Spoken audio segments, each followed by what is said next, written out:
32వ అధ్యాయం 32 వచనాన్ని చదువుకుందాం. ద్వితీయోపదేశకాండం 32 చదువుకుందాం. వారి ద్రాక్షవల్లి సొదొమ ద్రాక్షవల్లి అది గొమొర్రా పొలములలో పుట్టినది. వారి ద్రాక్ష పండ్లు పిచ్చి ద్రాక్ష పండ్లు, వాటి యొక్క గెలలు చేదైనవి.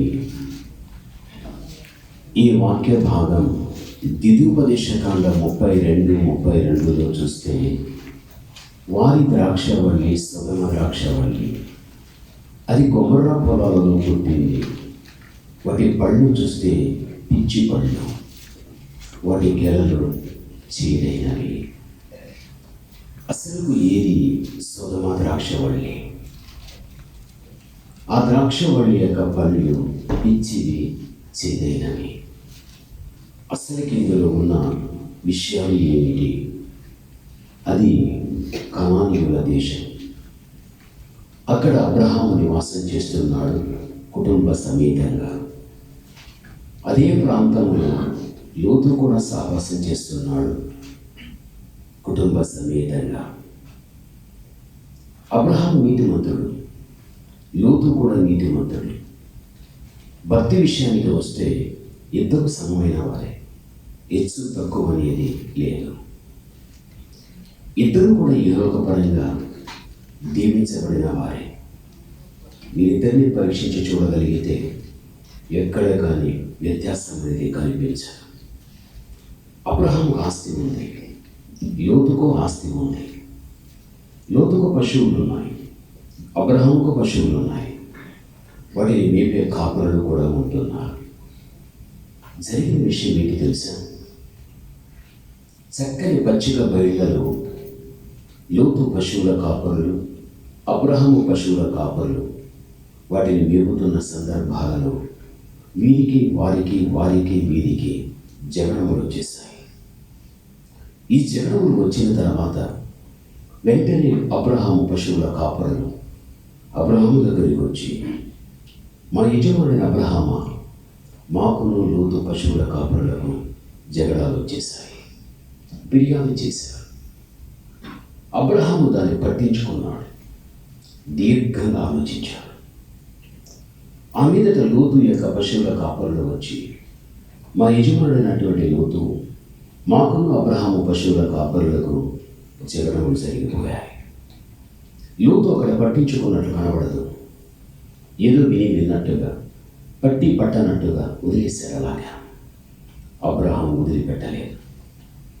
ఈ రోజున మా పశువుల కాపుల మధ్యన జరిగిన ఈ జగడము ముందున్న కాలములో మా వరకు ఎక్కడైనా రాగలిగితే, ఇటువంటి భేదాభిప్రాయాలు మా మధ్య రాగలిగి ఒక్క కుటుంబముగా ఉన్న మేము వివేరు పరిస్థితుల్లో జీవించే పరిస్థితి వస్తుంది అని లోతుకు అబ్రహాముకున్న సమాధానం, ఆ సమైక్యత, ఆ పరస్పర సంబంధం, ఆ అన్యోన్యత ఎలాగైనా కాపాడుకోవాలి అని అబ్రహాము ఆలోచించి ఒకరోజు లోతును తన వెంట తీసుకుని ఒక చక్కని రహదారిలో ప్రయాణం అవుతూ జరిగిన విషయాలంతా చెప్పుకుంటూ వెళ్ళాడు. వెళుతూ నీ పశువుల కాపరులకు నా పశువుల కాపరులకు జగడాలు వచ్చాయి. రాబోయేటువంటి రోజుల్లోని మన వరకు రాగలిగితే మన మధ్య ఉన్నటువంటి ఈ బంధం, ఈ అనుబంధం ఎక్కడ అంతరాయాన్ని కలిగిస్తుందో దీని గురించి మాట్లాడుతూ ఒక ఎత్తైన పర్వతం మీదకి వెళ్ళిపోయాడు లోతును తీసుకున్న అబ్రహాము. అందుకే లోతు, నేను ఒక నిర్ణయానికి వచ్చాను. మన మధ్య ఉన్న ఈ ప్రేమ, ఈ ఐక్యత, ఈ సమాధానం మనలో మనం ఇలాగే నిలుపుకొని ఉండాలంటే నీ నుండి నేను వేరైపోతా, నా నుండి నేను వేరైపో. అయితే ఈ పర్వతం మీద నేను తీసుకొచ్చింది ఎందుకు అంటే, నీ కంటికి అనుచూపు మీద కనిపించే ఆ భూభాగాన్ని ఒక్కసారిగా నువ్వు చూడు అన్నాడు. లోతు చూశాడు. ఇందులో నీకు ఏది కావాలో అది నువ్వు తీసేసుకో, ఏది వద్దంటావో అది నాకు వదిలేసాయి. ఆ విధంగా మనం జీవిస్తే మన ఇద్దరి మధ్య ఇప్పుడున్నటువంటి చక్కని అవగాహన చిరకాలము ఉంటుందని అబ్రహాము లోతుకు సలహా ఇచ్చాడు. అబ్రహాము పరిస్థితిని బట్టి సలహా ఇవ్వవచ్చు, కానీ అయితే లోతు మాత్రం తీసుకున్న తీర్మానం మంచిదిగా లేదు. బైబిల్లో లోతు ఏదైతే భూభాగాన్ని చూశాడో అదంతా సారవంతమైన భూభాగం. నేనన్నది అక్కడికి వెళ్ళిపోతే ఏదో ఒక రీతిగా గొప్ప ధనవంతుడని అయిపోతాడని తన ఆలోచనలోకి వచ్చేసారి. వెంటనే అబ్రహాముతో అన్నాడు, తను చూసిన భూభాగం దగ్గరికి వెళ్ళిపోతానని. లోతు తప్పు చేశాడు. అబ్రహాము చెప్పవచ్చు, లోతు వినవచ్చు, మన పశువుల కాపుల మధ్య ఎన్నైనా రాని, సమర్థించుకుందాం, క్షమించుకుందాం, మన వరకు రావాల్సిన పని లేదు, మనమే జాగ్రత్తగా మన యొక్క కుటుంబ వ్యవస్థను కొనసాగించుకుందాం ప్రేమలో. లోతు అబ్రహాముకు చెప్పాలి. అబ్రహాము చెప్పిన మాటలు క్రియాపూర్వకంగా జరగకుండా అక్కడే ఆపు చేసేసేయాలి. అయితే లోతుకు అక్కడ ఒక దురాశ అనేది వచ్చేసారి. చూపించబడిన భూభాగానికి వెళ్ళిపోతే అదంతా చక్కని పచ్చిక బయలులో సారవంతమైంది, గొప్పవాడైపోతానని. చిట్టి చివరికి లోతు ఏం చేశాడో తెలుసా? కోరుకున్న స్థలానికి వెళ్ళిపోయాడు. వదిలిపెట్టిన స్థలం అబ్రహాముకు విడిచిపెట్టేశాడు. అసలు లోతు పశువుల కాపరులకు, అబ్రహాం పశువుల కాపరులకు ఎందుకు జగడాలు వచ్చాయి? ఎందుకు అంటే వారికి ఆస్తి ఎక్కువైపోయాయి, స్థలాలు తక్కువైపోయాయి. వారికి పెరిగిన ఆస్తిని వారు పెట్టుకోవటానికి స్థలాలు లేని కారణాన్ని బట్టి, ఆ ఇరుకైన స్థలాన్ని బట్టి వారికి వివాదం వచ్చినట్లు బైబిల్ చెబుతుంది మనకు. ఆ విధంగా సరే, అబ్రహాం ఎవరు అంటే, లోతు ఎవరు అంటే నీతిమంతులు. వారి నివాస స్థలం ఏది అంటే కనాను. అయితే ఇక్కడ వారి ద్రాక్షవల్లి సొదమ ద్రాక్షవల్లి, అది కొమ్మర పొలంలో పుట్టాది. వాటి పళ్ళు పిచ్చి పళ్ళు, వాటి గెలలు చీలైనవి. ఇక్కడ ద్రాక్షవల్లి అని పిలువబడేది ఎవరు అంటే లోతు కుటుంబం. అది ఏ ద్రాక్షవల్లి అంటున్నాడు? సొదమ ద్రాక్షవల్లి అంటున్నాడు. ఇక్కడ లోతు ఏం చేశాడు అంటే, తాను కోరుకున్న స్థలం ఏది అంటే సొదమ ప్రాంతం. తాను కోరుకున్న ప్రాంతం ఏ తల్లి? సొదమ ప్రాంతం. తానున్న ప్రాంతం ఏది? కనాను. తాను కోరుకున్నదంతా సొదమ ప్రాంతం. అందుకే ద్రాక్షవల్లిగా పిలువబడుచున్న లోతు కుటుంబం ఒక చెట్టును ఒక స్థలములో నుండి పెళ్ళగించి మరో స్థలములో తాను నాటుకున్నట్లుగా, ఇక్కడ ద్రాక్షవల్లిగా చెప్పబడుతున్న లోతు కుటుంబాన్ని ఒక చెట్టులాగా పెళ్ళగించి కుటుంబ సమేతంగా సొదొమలో తన యొక్క కుటుంబాన్ని అక్కడ కట్టుకున్నాడు. అందుకే అక్కడ లోతు ఏమయ్యాడు అంటే కనాను వాస్తవ్యుడుగా చెప్పబడలేదు, కానీ సొదొమ వాస్తవ్యుడుగా. అందుకే వారి ద్రాక్షవల్లి ఏ ద్రాక్షవల్లి? సొదొమ ద్రాక్షవల్లి. కనానులో ఉన్నంత వరకు కనాను వాస్తవ్యుడే. అయితే ఎప్పుడైతే ఆ యొక్క లోతు కనానులో నివాసం పెట్టుకున్నాడో, ఇప్పుడు సొదొమ వాస్తవ్యుడైపోయాడు. అందుకే అక్కడ లోతు పిలువబడే విధానం సొదొమ ద్రాక్షవల్లి. మీరు మనకి చెబుతారు, ద్రాక్షవల్లిగా అర్థం చేసుకోకండి. ద్రాక్షవల్లి ఎవరికి పోల్చబడ్డది? లోతు కుటుంబానికి పోల్చబడగలిగా. ఇప్పుడు తాను ఒక చెట్టు ఒక స్థలము నుంచి పెళ్ళగించి ఒక స్థలం నాటినట్లుగా తన కుటుంబాన్ని కనాను నుంచి తీసుకొని సొదొమలో కట్టుకున్నాడు. కాబట్టి ఇప్పుడు తాను ఏ ద్రాక్షవల్లి అయిపోయాడు? సొదొమ ద్రాక్షవల్లి అయిపోయాడు. తప్పు చేసేసాడు. లోతు చాలా తప్పు చేశాడు. ఎందుకు అంటే సొదొమలో దేవుడు లేడు, అసలు దేవుని ప్రజలు కూడా లేడు.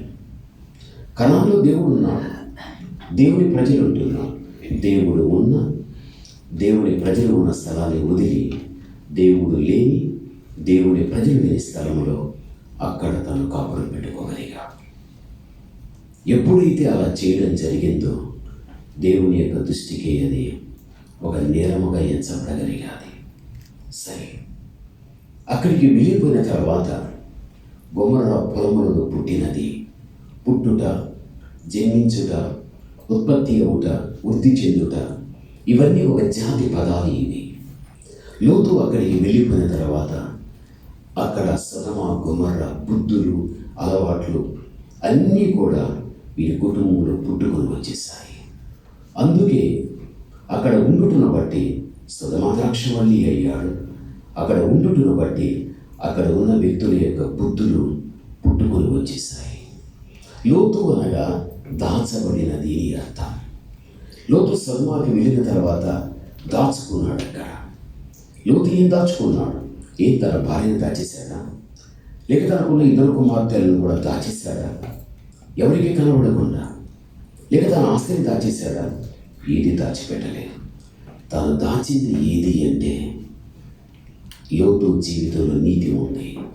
నీతిని దాచిపెట్టేశాడు. నీతివంతుడైన లోతు తాను అక్కడికి వెళ్ళిన తర్వాత ప్రజలందరినీ తనలాగా చేయవలసింది బదులు లోతు వారి వలె కావటానికి అవకాశం ఇచ్చేశాడు. అక్కడే లోతు తప్పు చేసేసాడు. తన వలె వారు కావాలని ప్రయత్నించాలి, లేదు కానీ వారితో కలిసిపోయి వారి వలె ఉండటానికి అవకాశాన్ని తనకు, తన కుటుంబానికి ఇచ్చేశాడు. చూడండి, బైబిల్ ఏమంటుంది? దుష్ట సాంగత్యం మంచి నడవడిని ఏం చేసేస్తుంది? చూపిస్తుంది. మనం దేవుని బిడ్డలం, మనలో దేవుని నీతి ఉంది, మనలో దేవుని మంచి ఉంది. మనం ఎక్కడ కానీ దుష్టులతో సాంగత్యం చేస్తే ఆ సాంగత్యాన్ని బట్టి అప్పటి వరకు ఉన్న మన మంచితనం కూడా ఆ యొక్క సహవాస దోషాన్ని బట్టి మన జీవితంలో కూడా మంచిని పోగొట్టుకోగలుగుతాం. బ్రతికినంత కాలం నువ్వు మంచిదానివైతే మంచివారితోనే ఉండు, నువ్వు మంచివాడివైతే మంచివారితోనే ఉండు. నీ మంచికి న్యాయం జరుగుతుంది, అది అంతకంత పూర్తి అయిపోతుంది. ఇది జీవితంలో ఎప్పుడు కూడా నువ్వు మర్చిపోవద్దు. లోతు ఎప్పుడైతే ఆ స్థలంలో ఉండిపోవడం జరగలిగాదో ఇక చివరికి దేవుడు కూడా దాన్ని సహించలేకపోయాడు. ఏ విధముగానే లోతు కుటుంబాన్ని ఆ యొక్క సొదొమ నుండి తప్పించేయాలి అని అక్కడ ఒక కార్యం జరిగింది. బైబిల్ గ్రంథంలో కదర్లాయోమేరు అనే ఒక రాజు ఉన్నాడు. వీడు కొంత సైన్యాన్ని తన వెంట పెట్టుకొని అతడు సొదొమ గొమొర్రా పట్టణాలను ముట్టడి వేశాడు. ముట్టడి వేసి సొదొమ గొమొర్రాకు సంబంధించిన రాజులను జయించాడు. వారిని పట్టుకున్నాడు, ప్రజల్ని పట్టుకున్నారు. అక్కడ ఉన్నటువంటి నిధినంతా కూడా తీసేసుకున్నారు, చెరగా తీసుకొని వెళ్ళిపోతున్నారు. పోనీ అక్కడ అది కాదు మనకి సమస్య. అక్కడ కాపురం ఉన్నటువంటి లోతును కూడా పట్టుకున్నారు, లోతు భార్యను పట్టుకున్నారు, లోతు పిల్లలను పట్టుకున్నారు, లోతుకున్న ఆస్తిని కూడా పట్టుకొని తీసుకొని వెళ్ళిపోతూ ఉన్నారు. చూడండి, ఇదే లోతు కనానులో నీతిమంతుడైన అబ్రహాముతో నీతి కలిగిన లోతు ఉంటే ఇంత పరిస్థితి వచ్చేది కాదు. ఎప్పుడైతే తను చూచిన దాని చేత ఆకర్షించబడిపోయి అక్కడ ఉండటానికి తాను ప్రయత్నించగలిగాడో దాని వలన వచ్చిన పరిణామం ఎలా ఉంది అంటే నష్టం కలిగిపోతుంది. అక్కడ తనకి ఏం జరుగుతుందో తెలియదు, భార్య పిల్లలకి ఏం జరుగుతుందో తెలియదు. ఒక భయంతో, ఒక దిగులుతో ఆ పరరాజుల చేత ఒక బానిసగా పట్టబడి లోతు వెళ్ళిపోతూ ఉన్నాడు. ప్రభునందు ప్రియమైన వల్ల అందులో శేషించబడిన ఒక వ్యక్తి పరిగెడుతూ అబ్రహాము దగ్గరికి వెళ్ళి, అబ్రహామా, ఈ సోదరుడు లోతును పరరాజులు వచ్చి పట్టుకొని వెళ్ళిపోతున్నారు. వెంటనే అబ్రహాము 318 మంది అబ్రహాము యొక్క ఇంటిలో ఉన్నవారు, వారందరికీ కూడా యుద్ధాయుధములు ఇచ్చి యుద్ధవీరుడుగా అబ్రహాము నిలబడి తాను ఏం చేస్తున్నాడు అంటే ఆ పరరాజులు తరుముకుంటూ వెళ్ళాడు. తరుముకుంటూ వెళ్ళి వారిని ఎదుర్కొని వారితో యుద్ధం చేసి అక్కడ లోతు కుటుంబాన్ని విడిపించాడు. సరి కదా?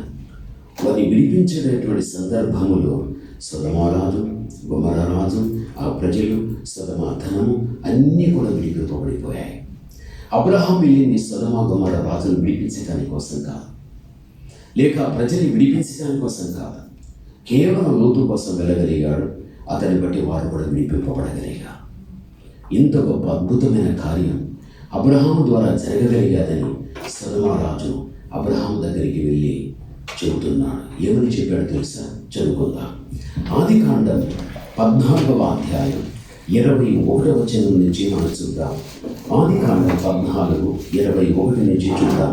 సొదొమ రాజు మనుష్యులను నాకిచ్చి ఆస్తి అంతా నీవే తీసేసుకో అబ్రహాముతో చెప్పగా అబ్రహాము నేనే అబ్రహాము ధనవంతునిగా చేసి తినని నీవు చెప్పకుండునట్లు ఒక్క నూలు పోగు కాని చెప్పుల వారు కాని నీ వాటిలో ఏది కాని తీసుకొనని చాలు తల్లి.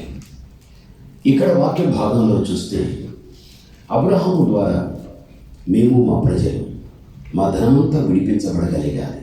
కృతజ్ఞతగా సొదొమరాజు అబ్రహాము దగ్గరికి వెళ్ళి, అబ్రహామా, నన్ను నా ప్రజల్ని ఏ విధంగా విడిపించగలిగితేనో దాన్ని బట్టి మేము ఎంతో కృతజ్ఞులం. మమ్మీ కాదు, మా నిధినంతా తీసుకుని వెళ్ళిపోయాడు, ధనమంతా. ఆ ధనాన్ని నువ్వే తీసేసుకో, మేము మాత్రం వదిలిపెట్టి మేము వెళ్ళిపోతామని. అప్పుడు అబ్రహాం ఆ మాట విన్న తర్వాత అబ్రహాం అంటున్నాడు, సొదొమ రాజా, నీ వాటిలో నూలు పోగు కానీ చెప్పుల వారు కానీ నీ వాటిలో నేను ఏది కానీ తీసుకున్నాను.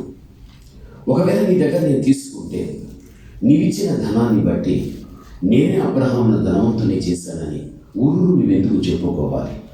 అందుకే నీ వాటిలో నూలు పోగు కూడా నాకు వద్దు అని అబ్రహాము అక్కడ సొదొమరాజుతో చెప్పాడు. అక్కడ ఎవరు వినినా ఎవరు వినకపోయినా ఆడ జరుగుతున్నటువంటి ఆ సంభాషణ లోతు వినగలిగాడు. అప్పుడు లోతు తన చీటితో తానే చెంప మీద కొట్టుకొని బుద్ధి తెచ్చుకొని అబ్రహాముతో ఎక్కడికి వెళ్ళిపోవాలి? కనానుకు వెళ్ళిపోవాలి. ఎందుకంటే సారవంతమైన భూభాగాన్ని చూచి అక్కడే నేను గొప్పవాడని అయిపోతానని వెళ్ళిపోయాడు. ఆ భూభాగానికి సంబంధించిన ధనము అబ్రహాము నూలు పోగు వద్దు, చెప్పుల వారు కూడా నీ వాటిని వద్దు అని అన్నప్పుడు బుద్ధి తెచ్చుకుని లోతు అబ్రహాముతో రావాలా వద్దా? రావాలి.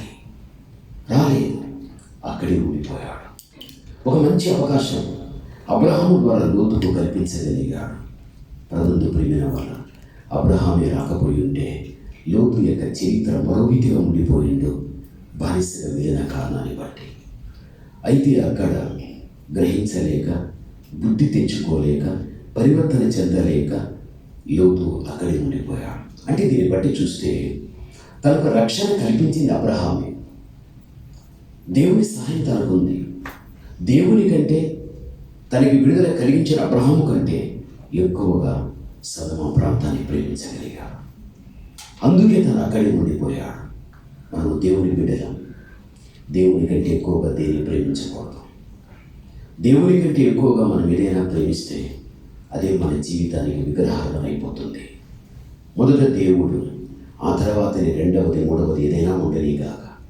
ఈ రోజుల్లో అనేక మంది జీవితాలు చూస్తే దేవుని కంటే ఎక్కువగా ఏదైతే ప్రేమిస్తున్నారో దానికి న్యాయం చేస్తూ ఎంతోమంది దేవునికి దూరమై బ్రతుకుతున్న సందర్భాలు మనకు కనిపిస్తున్నాయి. సరే, ఏది ఎలాగైనా ఉందని లోతు జీవితం అలా సాగిపోతూ ఉంది. చివరికి దేవుడు ఏ విధంగానే లోతును సొలొమోనుని తీసుకురావాలని దేవుడు దూతలను పంపించాడు. సొలొమోను గవిని దగ్గర ఉన్నప్పుడు అందరూ చూశారు. చివరికి లోతు చూశాడు. ఎవరు పరిహరించడానికి వెళ్ళలేదు. లోతు వెళ్ళాడు. ఆ దూతలు తన ఇంటికి ఆహ్వానించాడు. ఆహ్వానాన్ని అందుకున్న దూతలు లోతు ఇంటికి వెళ్ళారు. చక్కగా ఆతిథ్యం ఇస్తూ ఉన్నాడు. ఆ పరిస్థితుల్లో సొలొమోను ప్రజలు వచ్చి, ఏమయ్యా లోతు, నీ ఇంటిలో ఉన్న దూతలను కాస్త బయట పంపు, వారితో మేము పాపం చేయాలి. ఆ మాట విన్నప్పుడు లోతు సహించలేకపోయాడు. పరపురుషుని ఎరుగని నా 2 కుమార్తెలున్నారు, మీకు అప్పగిస్తాను. వారి విషయంలో మీరు ఏమైనా చేయండి, నా ఇంటికి వచ్చిన వారికి ఏది చేయకండి. వెంటనే వారు కోపం తెచ్చుకొని, అసలు నీవు ఎవడివి? ఈ ప్రాంతం నీది కాదు, ఈ ప్రజలు నీ వారు కాదు, నువ్వు ఒక పరదేశివి, మా మాటకు ప్రతి మాట ఇస్తున్నామని వారందరూ గుమ్మిగా లోపలికి వెళ్ళగలిగారు. అదంతా దేవుడు అంధకారం చేసేశాడు. ఎవరిని కూడా కనుక్కోలేని పరిస్థితులు అది. అప్పుడు దూత, దేవుడు దీన్ని నాశనం చేయబోతున్నాడు, కాబట్టి నీ విరిగిన వారు ఎవరైనా ఉంటే త్వరగా తీసుకుని వెళ్ళిపో. బాగా గమనించాలి. అప్పుడు కూడా సందర్భంలో ఆదికాండం 19:16 ఆ మాట దూత చెప్పినప్పుడు లోతు తరువు చేశాను అనే మాట 19:16 ఉంటున్నది.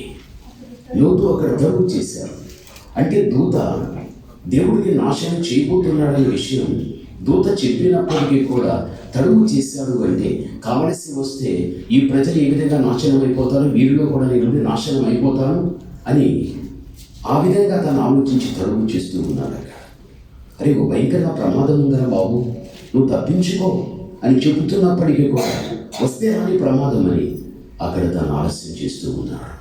ఈరోజు కూడా చాలామంది మనిషి లేక బాగోగులు కోరి, అమ్మా నువ్వు నడిచే జీవితం మంచిది కాదు, అయ్యా నువ్వు నడిచే జీవితం మంచిది కాదు, ఆ జీవితం ఏదో ఒక రోజు నీకు ప్రమాదాన్ని తెచ్చిపెడుతుంది. మనం మీరు కోరిన వారు మనకు మంచి విషయాలు చెప్పి మన తప్పును తప్పుగా చూపించి మనల్ని దిద్దేటువంటి సమయాలలో ఒక్కొక్కసారి కోపం తెచ్చుకుంటాం. మరి మాట మన వినం, అవిధేత చూపించగలుగుతాం. లోతు కూడా అదే రీతిగా ఇక్కడ అదే పని చేస్తూ ఉన్నాడు. దేవుని ప్రేమ లోతు పట్ల పొరిగి ఉన్నది కాబట్టి దూత చెయ్యి పట్టుకొని బలవంతంగా తీసుకొని వెళ్ళిపోయాడు. దేవుని ప్రేమ ఎంత బలవంత పెడుతున్నదో అర్థమైపోతూ ఉంది. మన జీవితాల్లో కూడా ఒక్కొక్కసారి ప్రమాదానికి లోనయ్యేటువంటి అనేక బలహీనతల్లో మనం ఉన్నప్పుడు ఎన్నోసార్లు కూడా దేవుడు నా కుమార్తె ప్రమాదం పొంచి ఉంది, నా కుమారుడు ప్రమాదం పొంచి ఉంది, దీంట్లో నుంచి నువ్వు తప్పించుకుని బయటరా అని ఆయన ప్రేమ మనం ఎడల పొరిగేటువంటి రీతిగా ఆ స్థితి నుంచి మనం తప్పించేటువంటి పరిస్థితి వస్తూ ఉంది. అయినా ఒక్కొక్కసారి తప్పింపబడినట్లే ఉంటాము, తిరిగి మళ్ళీ అదే స్థితిలోకి వచ్చేస్తూ ఉంటాం. ఇది మానవ నైజం. ఇది ఎలా ఉన్నప్పటికీ జరిగిన విషయం లోతు రావడం జరిగేది, బయట చెప్పడం జరుగుతున్నది. మీరు వదిలిపెట్టిన ఈ స్థలాన్ని చూడకుండా మీ కంటికి కనిపించే పర్వతానికి వెళ్ళిపోండి. దేవుని మాట తీసుకున్న ఈ 40 వ్యక్తులకు ఒక పందెపరంగా పరిగెడుతూ ఉన్నారు. వారు సొలొమోను విడిచిపెట్టి వెళుతున్నారంటే దానికి దూరం అయిపోతూ ఉన్నారు. పర్వతం దగ్గరికి వెళుతున్నారంటే దానికి దగ్గర అయిపోతూ ఉన్నారు. మనం ఏమనుకుంటాం తెలుసా, మీరు ఎంత మంచివారు అనుకుంటాం. లోతు భార్య కూడా వెళ్ళిపోతున్నది అంటే మనిషిగా పోయిందే కానీ మనసు దాని మీద పెట్టుకోగలిగాది. మనిషి వెళ్ళిపోయాలి, మనస్సు మాత్రం దాని మీదే పెట్టుకున్నది. ఏ మనసు దేని మీద ఉందో ఆ మనస్సు పూర్తిగా దేహాన్నంతా తిప్పి సొదొమ వైపు చూపించగలిగాది. ఉప్పు స్తంభం అయిపోయాది. ఈరోజు వరకు కూడా మృత సముద్రం ప్రక్కన ఒక దిమ్మెలాగా పడి ఉంటుంది లోతు యొక్క భార్య యొక్క ఉప్పు స్తంభం. అక్కడ వచ్చే గైడు చెబుతాడు, ఆమె స్తంభమే దిమ్మెలాగా ఉన్నది అని. మీరు ఎప్పుడైనా వెళితే గైడ్ అదే చెబుతాడు. నేను అనేక సార్లు సువార్త నిమిత్తం వెళ్తూ ఉంటాను కాబట్టి అక్కడ వాస్తవాలు చూశాను కాబట్టి అది ఎంతవరకు నిజమో కాదు మనకు తెలియదు. ఇది ఎలా ఉన్నప్పటికీ కూడా అక్కడికి వెళితే సాక్షాత్కంగా మనకు ఎన్నో కనిపిస్తాయి. అయితే సొదొమ ప్రాంతం అంతా అగ్నితో నాశనం చేశాడు కాబట్టి ఒక చిన్న గడ్డి మొక్క కూడా మొలవదు. ఆ ప్రాంతం అంతా కూడా అలాగే ఉంటుంది. మృత సముద్రం ఆనుకుని ఉంటాయి ఇవన్నీ, భూభాగం అంతా కూడా. సరే, ఆమె చూడడం ద్వారా అక్కడే అయిపోయారు. ఆమె చరిత్ర అంతే. ఇక మిగిలి ఉన్నది లోతు పిల్లలే. పర్వతం దగ్గరికి వెళ్ళిపోయారు. అక్కడికి వెళ్ళిన తర్వాత కుమార్తెలు అంటున్నారు, వివాహం ఆడటానికి ఎవడో మనకు పరపురుషుడు లేడు కదా, సంతానం ఉత్పత్తి కావాలి, ఏం చేయాలి? నిజమే వారు అన్నట్టుగా అక్కడ ఎవరు పరపురుషుడు లేడు. అప్పుడు పెద్దది అంటున్నది కదా, మన తండ్రికి ద్రాక్షారసాన్ని ఇచ్చి తాపించి మత్తుని చేసి తండ్రితో తప్పు చేసి గర్భాన్ని సంపాదించుకున్నాం. మరునాడు దిన ముందు అదే పరిచి గర్భాన్ని సంపాదించుకున్నాం. ఇప్పుడు ద్రాక్షారసం లోతు కుమార్తె ఎవరికి ఇచ్చిందంటే లోతుకి ఇచ్చింది. అసలు అక్కడ ద్రాక్షారసం ఎక్కడిది? వివాహం ఆడటానికి పరపురుషుడు లేనప్పుడు అసలు ద్రాక్షారసం ఎక్కడిది అంటే సొదొమను విడిచిపెట్టి వచ్చేటప్పుడు లోతు కుమార్తెను పట్టుకొని వచ్చేశారు. పరపురుషుడు లేనప్పుడు ద్రాక్షారసం ఉండదు అక్కడ. దేవుడు చూడవద్దు అని చెప్పినప్పుడు చివరికి ఏ ప్రాంతం చూడవద్దని దేవుడు చెప్పాడో ఆ ప్రాంతానికి సంబంధించిన ద్రాక్షారసం పట్టుకొని వచ్చేశారు. మీరు ఎలాంటి వాళ్ళు చూడండి. తల్లికి ఇచ్చింది, భక్తుడు పడిపోయాడు, పెద్దది తప్పు చేసింది. మరునాడు దిన ముందు 2 మంది కూడా ద్రాక్షారసం ఇచ్చింది, భక్తుని చేసి పడేసింది, తప్పు చేసింది. ఇప్పుడు గమనించాలి, లోతు తాగుబోతు కావడానికి ఎవరు కారణం? పిల్లలు వ్యభిచారులు కావడానికి ఎవరు కారణం? లోతు తాగుబోతు కావటానికి లోతు కుమార్తెలా? లోతు యొక్క పిల్లలు వ్యభిచారులు కావటానికి లోతు కారణమా? కాదు. లోతు యొక్క భార్య, లోతు భార్య పిల్లల దగ్గర తల్లి ఉంటే వారు వ్యభిచారులు అయ్యేవారు కాదు. భర్త దగ్గర భార్య ఉంటే తాగుబోతు అయ్యేవాడు కాదు. అక్కడ భర్త దగ్గర భార్య లేదు, పిల్లల దగ్గర తల్లి లేదు. అందుకే వారు లోతు తాగుబోతు కావటానికి, పిల్లలు వ్యభిచారులు కావటానికి తల్లి దానికి కారణం. జ్ఞానము కలిగిన స్త్రీ ఇంటిని కడుతుందని బైబిల్ చెబుతోంది. ఇంటిని కట్టేదే అవిధేయురాలు అయిపోతే ఆ ఇంటి పరిస్థితి ఎంత ఘోరంగా ఉంటుంది, ఎంత ఘోరంగా ఉంటుంది. ఒకసారి మనం ఆలోచించాలి. మీరంటే దేవునికి చాలా ఇష్టం, మీరంటే దేవునికి చాలా ప్రేమ. భూమిలో బ్రతికినంత వరకు నన్ను నమ్ముకున్న నా బిడ్డలు నా ఇష్టాన్ని బట్టి జీవించాలని దేవుడు ఎప్పుడు కూడా ఆశించి కోరుకునేటువంటి వాడు. ప్రభుత్వ ప్రేమిన వాళ్ళ బైబిల్ గ్రంథంలో చూడగలిగితే వారి పండ్లు పిచ్చి పండ్లు, వాటి గెలలు చేదైనవి. ద్రాక్షవల్లి లోతు అయిన తర్వాత ఆ ద్రాక్షవల్లి యొక్క పండ్లే లోతు కుమార్తెలు. లోతు కుమార్తెలు ద్రాక్షవల్లి గెలలే లోతు కుమార్తెలు. పండ్లు పిచ్చివి, గెలలు చేదైనవి. నేను మళ్ళీ చూద్దా, ద్రాక్షవల్లి లోతు అయితే లోతుకు పుట్టిన బిడ్డలు వారి పిచ్చి పండ్లు, వారి చేదైన గెలలు. అంటే పిచ్చి చేష్టలు చేశారు. ద్రాక్షరసాన్ని పట్టుకుని రావడం పిచ్చి చేష్టలు కాదా? తండ్రికి తాపించి మత్తుని చేసి తప్పు చేయని పిచ్చి పండ్లు కాదా? వారి చేదైన గెలలు. చేదు నాలుగు తగిలితే కడుపుకు పోనివో ఉమ్మేస్తావు. అంటే దేవుని చేత ఉమ్మివేయబడేటువంటి అసభ్యకరమైన జీవితం వారు జీవించగలిగారు. అందుకే వారి ద్రాక్షవల్లి సుధమ ద్రాక్షవల్లి. అది గుమ్మర పొలాలలో పుట్టాది. వాటి పండ్లు పిచ్చివి, వాటి గెలలు చేదైనవి. ప్రభుత్వ ప్రేమిన వల్ల దేవుని బిడ్డలమైన మనం లోతు కుమార్తెల వారి పిచ్చి చేస్తాను చేయకూడదు. చేదైన గెలలు అది ఉమ్మివేయబడే జీవితం అనేది ఎక్కడ కూడా రాకుండా జాగ్రత్తగా మనం చూచుకునే వ్యక్తులుగా మనం ఉండాలి. బైబిల్ గ్రంథం మనకి తెలియపరుస్తున్నది.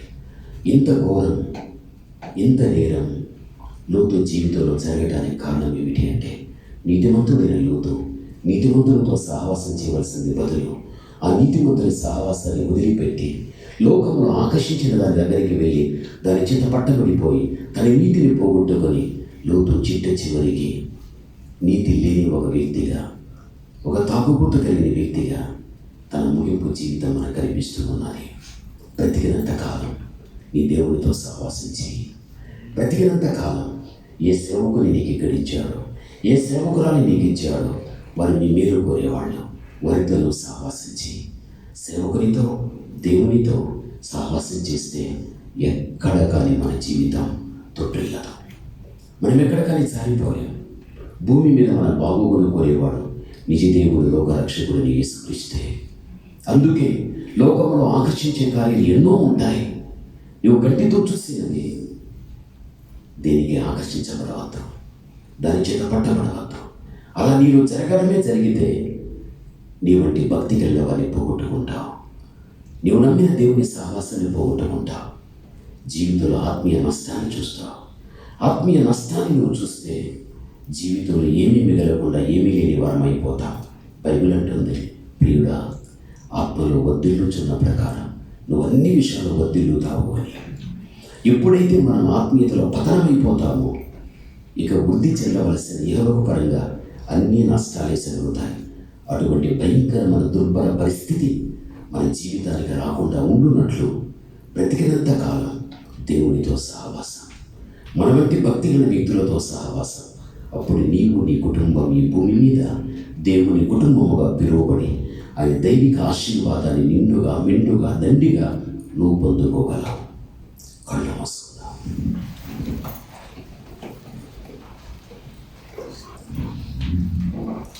ప్రణితుడైన వాళ్ళ యోతు యొక్క కుటుంబం లోతు యొక్క భార్య జీవిత విధానం.